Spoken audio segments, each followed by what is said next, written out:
You're listening to an Airwave Media Podcast. My name is Greg Jackson. I'm a PhD-holding historian, a professor, and the creator of History That Doesn't Suck, a podcast that makes legit, seriously researched American history come to life through entertaining stories.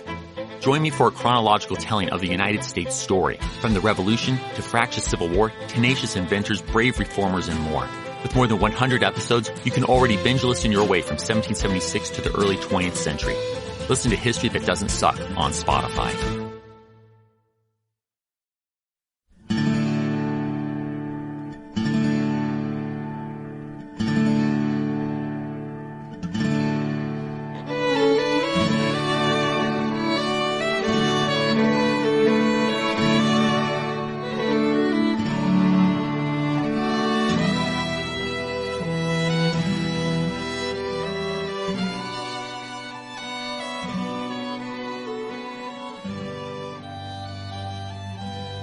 Hey everyone, thanks for tuning in to episode 252 of our Civil War podcast. I'm Rich. And I'm Tracy. Hello y'all. Welcome to the podcast. As y'all recall with the last show, we set the stage for the Battle of Galveston, Texas, which took place on January 1st, 1863. With the start of this show, we're going to pick back up right where we left off last time.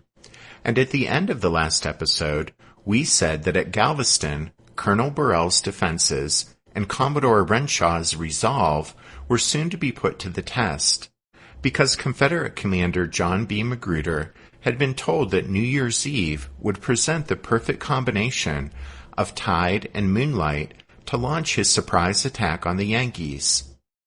And so on the evening of December 31st, even as the Confederate ground force readied itself to march over into Galveston, Leon Smith and the rebels' little cotton-clad fleet steamed slowly by Morgan's Point at the northern entrance to Galveston Bay.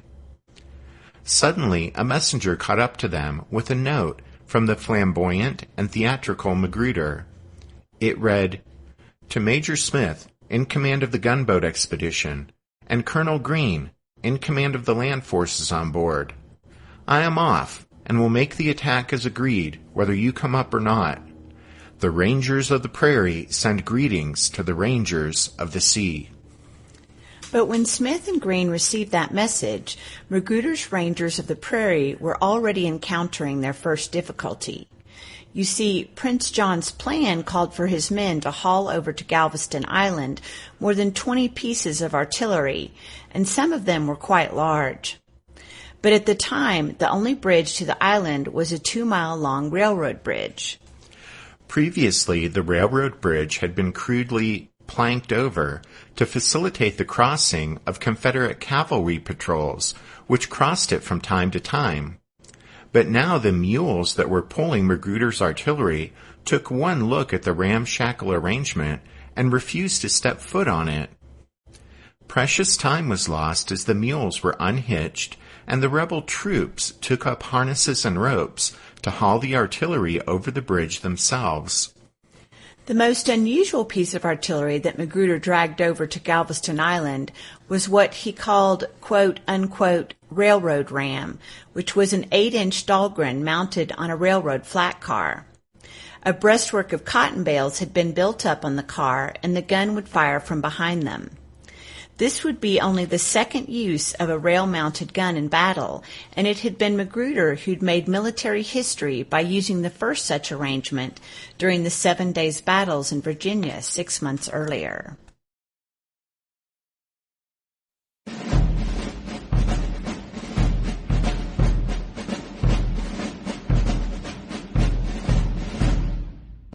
Magruder's original plan had called for his artillery to be in position along the waterfront in time to begin the bombardment of the Union ships at about midnight.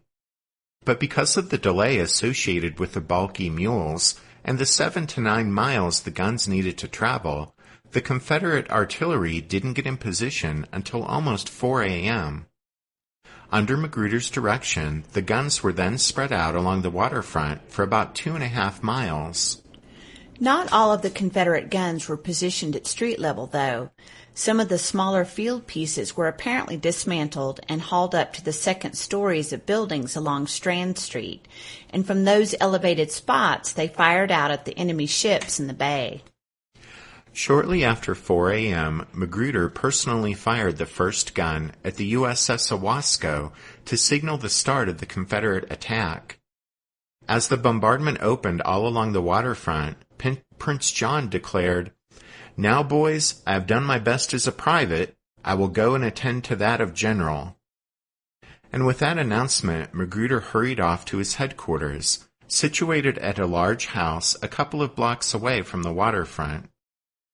Magruder knew from personal reconnaissance several nights earlier that the Federals' Colonel Burrell and his Massachusetts troops were located behind their barricades on Coon's Wharf. It had taken only one look for Magruder to realize that a frontal charge down the single plank still leading to the wharf would be suicide. So his battle plan called for Colonel Joseph Cook, using the cover of the pre-dawn darkness, to lead about 500 men in a wading charge through the shallow waters on both sides of Coon's Wharf. To complicate matters further, Magruder's plan called for the men to carry ladders with them.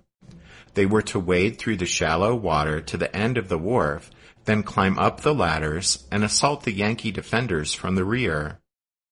Although not a bad plan in concept, the idea, in reality, proved to be a disaster when the ladders turned out to be too short to reach the top of the wharf. Wet and disheartened, Cook and his men waded back to shore under fire from both the Union ships in the bay and the Federal infantry above them. At this point, it looked like the Confederate attack was going to be a complete failure. Daylight was fast approaching, and the Union ships had by now pinpointed the locations of the rebel gun positions and were returning fire with disconcerting accuracy. Magruder ordered his reserve force to move up, but had them take cover behind the stout custom house to avoid the worst of the heavy Federal fire.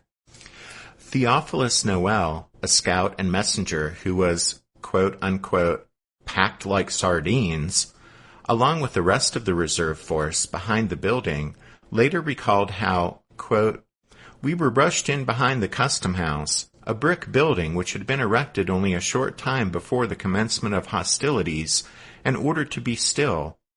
By this time the balls and shot and shell from the Federal fleet was playing havoc with the brick and stone buildings that were then on the island, and mortar and dust and brickbats and pieces of shell were about as thick as anyone ever saw weasels in a barnyard.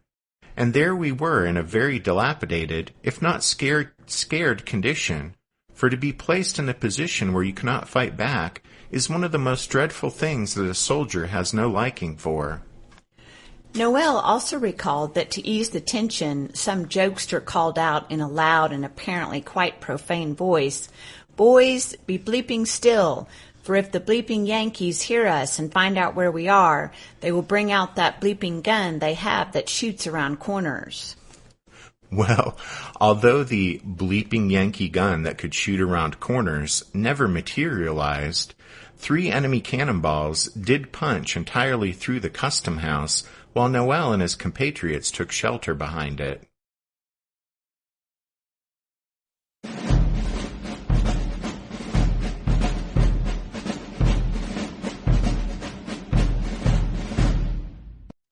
Things were not going well for Magruder, so with sunrise he'd authorized Brigadier General William Dirty Neck Bill Scurry to supervise an orderly withdrawal of the Confederate artillery from the waterfront, and Prince John was beginning to consider ordering a general retreat when the arrival of Major Smith and his cottonclads changed the momentum of the battle entirely.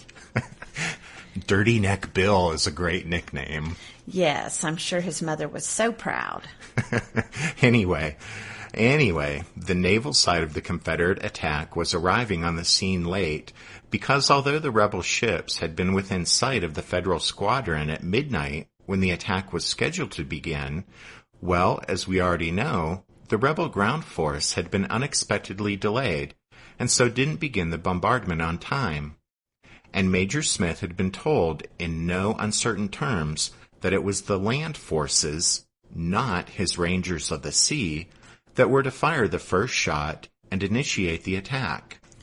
Depending on which source you consult, Smith either grew tired of waiting and steamed off up Galveston Bay to await the signal to attack, or the rebel ships were spotted by the Yankees and Smith withdrew up the bay.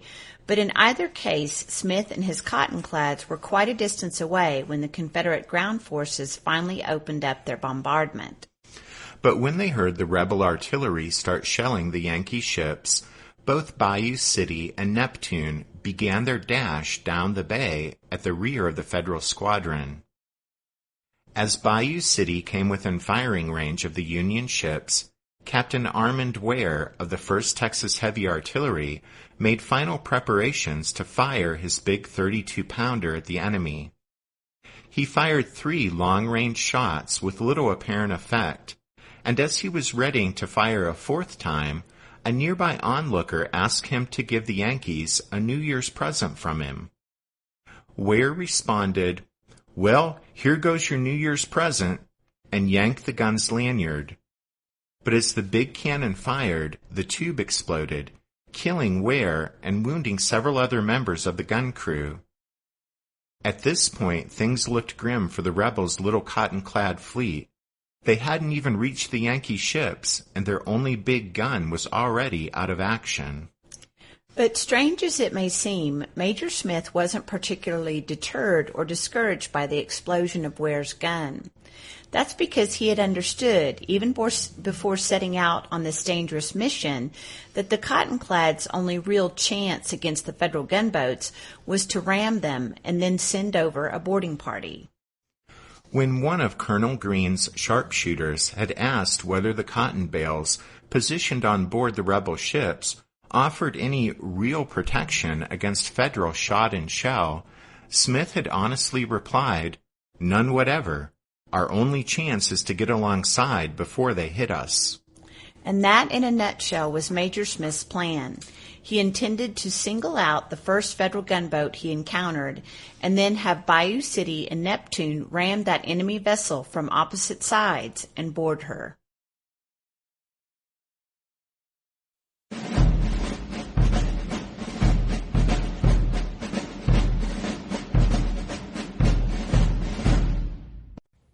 What's something you learned in history class that you feel wasn't the whole truth? Better yet, what's something you didn't learn at all that was omitted completely? That's what I'd like to call redacted history. I believe that all history, no matter how good or bad, needs to be told. There are wars, massacres, battles, and entire historical events that are just not in our school's history books. Have you ever heard of Mary Bowser? I didn't think so. My name is Andre White, the host of the Redacted History Podcast, the place where history's forgotten events, heroes, and villains get their story told, one episode at a time. So come huddle around the campfire with me and get ready to hear the stories that you were robbed of. And get comfortable. We're going to be here a while. The Redacted History Podcast. Real history never dies. Stream the Redacted History Podcast on Apple Podcasts, Spotify, or wherever else you get your podcasts. History never says goodbye. It just says, see you later. Edward Galeano was right when he said that. Events keep happening over and over again in some form. And that's the reason I produced the podcast, My History Can Beat Up Your Politics. What is it? We take stories of history and apply them to the events of today to help you, perhaps, understand them better. We are also part of Airwave Media Network. I've been doing the program since 2006. That's a long time, and the show has a long name. My History Can Beat Up Your Politics. Find me wherever you get podcasts.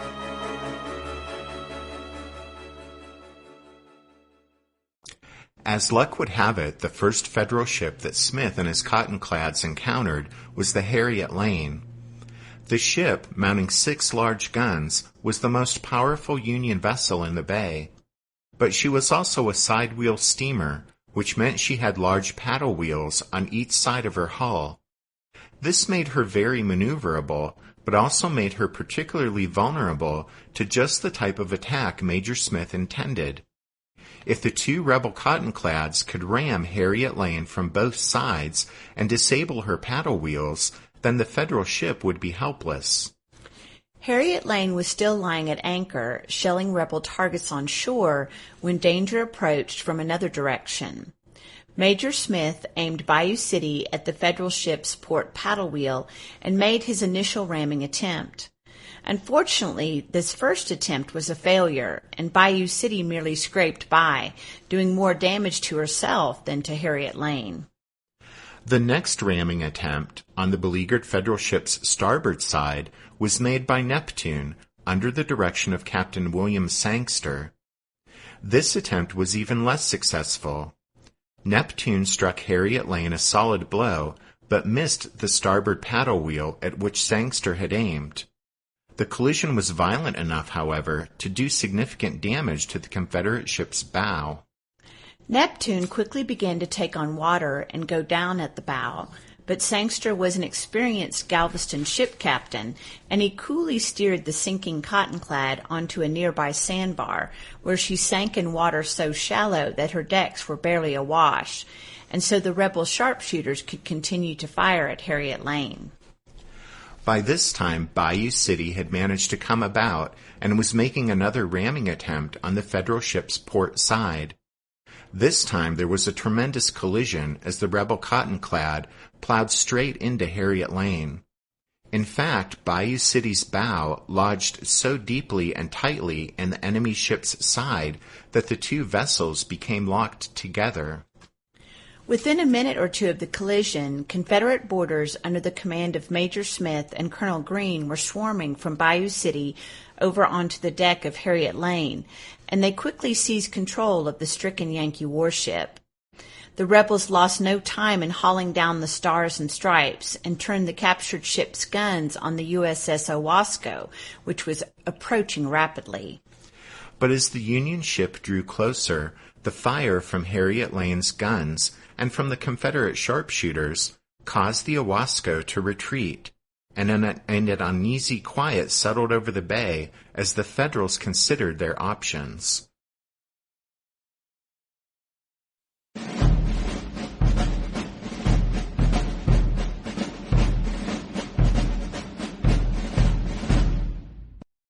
Leon Smith now attempted what may be one of the greatest bluffs of the Civil War.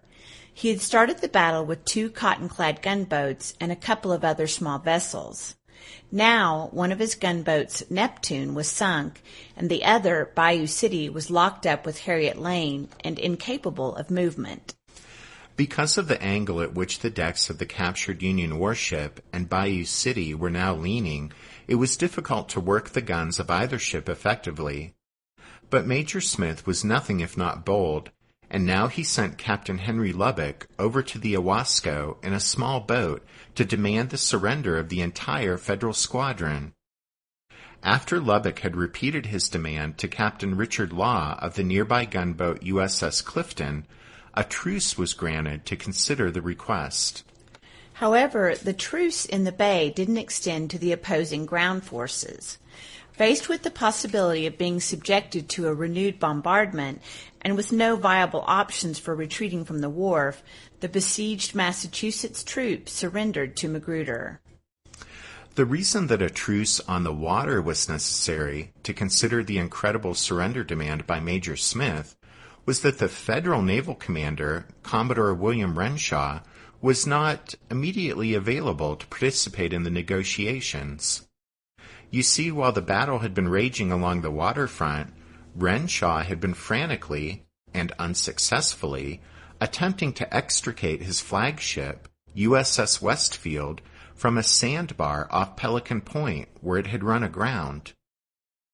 But when he learned about the truce agreed to by his subordinates, Renshaw angrily dismissed the whole notion and directed Captain Law to make preparations to take the rest of the squadron and evacuate Galveston Bay.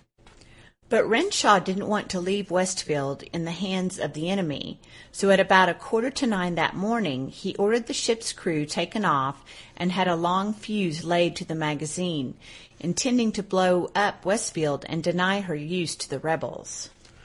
Once the crew and their belongings were safely away, Renshaw poured turpentine over the deck and lit the fuse. Something went wrong, though, because as he descended the ladder into his gig, Westfield exploded in a thunderous blast, killing Renshaw, 3 other officers, and all of the sailors on the waiting boat. Thus ended the Battle of Galveston. With the exception of several small supply vessels that were captured by the Confederates, what was left of the Federal squadron steamed out of Galveston Bay and headed for New Orleans. Confederate casualties were relatively light, with only 26 men killed and 117 wounded. Magruder reported to Richmond that he had captured between 300 and 400 Yankees, as well as 4 ships and 15 guns. As the news was telegraphed around the South, the success at Galveston was trumpeted in the newspapers to offset the Confederate retreat from Murfreesboro after the Battle of Stones River, and Magruder became the hero of the hour. Both the Confederate Congress and Texas legislature lost no time in passing resolutions congratulating the general on a quote-unquote brilliant victory. From the Federal standpoint, the defeat at Galveston was one of the greatest debacles of the war. David Farragut called the battle the, quote, most unfortunate and, quote, most shameful incident in the entire history of the U.S. Navy. And it wasn't only a symbolic defeat, since the loss of Galveston was a serious blow to the Federal strategy to secure the Texas coast and then concentrate Union military resources in the Gulf against Mobile. Looking for a scapegoat, the Navy would eventually conduct a court of inquiry in New Orleans. Since Commodore Renshaw had been killed while trying to scuttle his flagship, the blame for the defeat fell upon Captain Law. Law, who had led the Federal ships away from Galveston after the battle, was court-martialed not only for failing to come to the aid of Harriet Lane during the engagement, but for abandoning the blockade of Galveston. Law was found guilty of all charges, but his punishment was converted from a possible death sentence to mere suspension from duty. For a short while after the battle, it appeared that the Confederate recapture of Galveston might only be a temporary victory. That's because another Federal squadron arrived off the entrance to the bay, this time under the command of Commodore Henry H. Bell, and made preparations to enter the harbor and seize the town again. But just before Bell was about to launch his attack, the Confederates had another amazing stroke of luck. On January 11, 1863, the rebel commerce raider CSS Alabama, captained by Raphael Semmes, arrived off Galveston and lured the USS Hatteras away from the rest of the Federal squadron. In a battle that lasted less than 15 minutes, the Alabama sunk the Hatteras, and with her Federal hopes of recapturing Galveston. The loss of Hatteras and fears that Alabama might still be lurking in the vicinity caused Commodore Bell to pause and reevaluate his plans. The Confederates in Galveston took advantage of this delay to strengthen the fortifications protecting the port. By the end of the month, Bell had given up on his plans to retake Galveston. The Battle of Galveston was the last major combat operation in which John B. Magruder would play an active role. When the war ended, he fled to Mexico with other Confederate officers to avoid potential prosecution. Eventually, however, Magruder returned to the United States and settled in the Houston area. He died in Houston in 1871 and was buried there under modest circumstances because of his poor financial condition. However, the people of Galveston didn't forget Magruder. Years later, his body was moved to Galveston's Trinity Episcopal Cemetery, and the general who was widely viewed as having saved the place from the Yankees during the war was buried beneath an impressive obelisk displaying some of his military achievements on its sides. It seems altogether fitting that Prince John Magruder should rest for all time near the site of one of his greatest triumphs, a victory that may well be one of the most unusual and dramatic of the entire Civil War.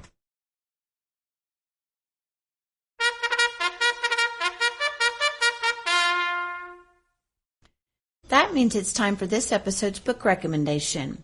And our recommendation this time is Galveston and the Civil War, an Island City in the Maelstrom by James M. Schmidt. The title and subtitle of this book pretty much say it all.